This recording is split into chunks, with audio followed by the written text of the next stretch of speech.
On poursuit ce Lex Inside et on va parler de l'enquête interne RH avec mon invité Jamila Elberi, avocate fondatrice du cabinet JEB Avocat. Jamila, bonjour. Bonjour Arnaud, bonjour, merci de me recevoir. On va aborder un sujet sensible, l'enquête interne RH qui est déclenchée lorsqu'un comportement inapproprié est signalé au sein de l'entreprise. Pour commencer, à quel moment l'entreprise doit-elle déclencher une enquête interne RH? Alors c'est une excellente question, on a plusieurs types de configurations. On a une configuration selon laquelle le signalement révèle des faits gravement fautifs, auquel cas effectivement il faut impérativement investiguer et diligenter une enquête interne, ou alors le fait s'avère être léger, véniel, ce qui va nécessiter peut-être des investigations complémentaires.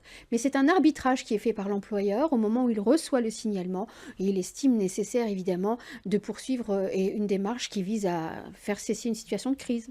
Qui pilote l'enquête RH? Et tout dépend des moyens qui sont alloués par l'entreprise pour ce type de démarche. Vous pouvez avoir des situations où on externalise l'enquête auprès de cabinets de conseil, de cabinets d'avocats notamment, et qui vont effectivement piloter ce type de démarche pour des raisons de neutralité. Et puis vous D'accord. avez effectivement la ressource en interne lorsque l'entreprise a professionnalisé ses équipes sur ce type de démarche. Alors, on va parler maintenant qu'on connaît bien la démarche d'une enquête RH. Quelles sont les précautions procédurales à prendre en compte? Alors, il y en a plusieurs. La première, c'est d'abord d'agir avec une certaine célérité. N'oublions pas que nous sommes tenus par les délais qui sont fixés par le Code du travail, Bien et sûr. notamment les délais relatifs à la procédure disciplinaire, si naturellement on va vers une sanction disciplinaire. Mais aussi et surtout des besoins de neutralité, d'impartialité. Il faut garantir à toutes les parties prenantes que cette enquête est faite vraiment en toute objectivité pour permettre de valider le résultat, pour permettre de donner une certaine légitimité aux conclusions. Donc des précautions qui sont impérativement nécessaires à respecter et en particulier aussi de l'égalité des droits de chacune des parties, qu'il s'agisse de celui qui a signalé ou qu'il s'agisse du mis en cause qui est accusé à tort ou à raison. Concrètement, comment vraiment s'assurer qu'on a bien pris les précautions? Alors, ça va nécessaiter le regard d'un juriste, donc ou un D'accord. juriste expert qui maîtrise ce type d'outils, ou alors effectivement, une ressource interne, RH qui est, au fait de cette procédure. Parce que la difficulté lorsqu'on la mène tambour battant et sans aucune précaution et sans aucune stratégie juridique, sans aucune sécurisation juridique, le risque étant qu'elle puisse être ensuite invalidée par les juges Bien qui vont sûr. estimer qu'en réalité, elle a été faite pour les besoins de la cause, pour protéger l'employeur, le mis en cause, ou pour justement excommunier quelqu'un dont on ne veut plus dans l'entreprise. Pour aller un peu plus loin, quelle est la valeur ajoutée d'une telle démarche? La valeur ajoutée, il y en a deux. Alors la première, c'est la preuve. Tout d'abord, la preuve que l'employeur peut se réserver dès lors que le signalement porte sur des comportements inappropriés, type harcèlement moral ou Bien harcèlement sûr. sexuel. Donc on va avoir effectivement de la preuve qui va émaner de la démarche et des conclusions de l'enquête.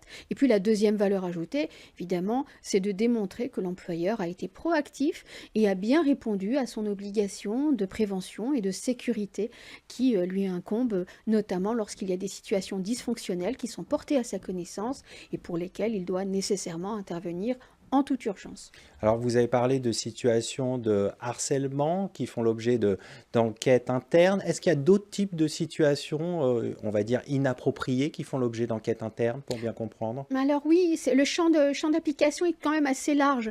D'ailleurs que on résume à travers comportement inadapté ou comportement inapproprié, ce qui permet finalement de faire entrer tous les cas de figure dans le type de démarche, mais il peut s'agir évidemment d'infractions pénales comme D'accord. les abus de biens sociaux, les enquêtes qui visent le blanchiment d'argent, la corruption, toutes les infractions pénales.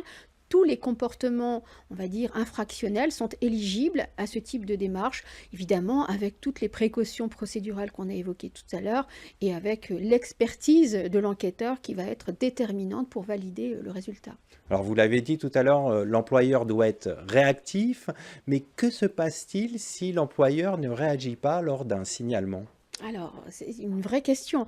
C'est-à-dire que l'employeur qui ne réagit pas lorsqu'il y a un signalement peut engager la responsabilité de l'entreprise, D'accord. voire même la sienne ad hominem, c'est-à-dire sa propre responsabilité, si Prenons l'exemple d'une personne qui signale une situation de harcèlement moral très grave, que la personne ne supporte pas que l'employeur reste inerte face à les accusations et qui fait une tentative de suicide, par exemple. Si on remonte la causalité et si on refait l'arbre des causes, on va s'apercevoir qu'à un moment, l'employeur a été informé en temps réel, mais qu'il n'a pas été réactif et qu'en ce sens, il peut engager à la fois la responsabilité civile de l'entreprise, avec des dommages et intérêts qui peuvent être très lourds, mais aussi sa responsabilité pénale, si le cas échéant, eh bien, il n'a pas assisté une personne qui est potentiellement en situation de danger. Hormis la réactivité de l'employeur, est-ce qu'il y a d'autres bonnes pratiques, des petits conseils à l'intention des entreprises pour bien traiter ces sujets? Absolument. Alors, le premier conseil étant de ne jamais prendre à la légère le signalement, quel qu'il soit. D'abord, ne pas avoir de préjugés sur qui signale. Alors, on peut avoir dans les entreprises ou dans les environnements de travail des personnes dont on sait qu'elles ont l'habitude de râler, permettez-moi l'expression, ou de formuler un certain nombre de récriminations.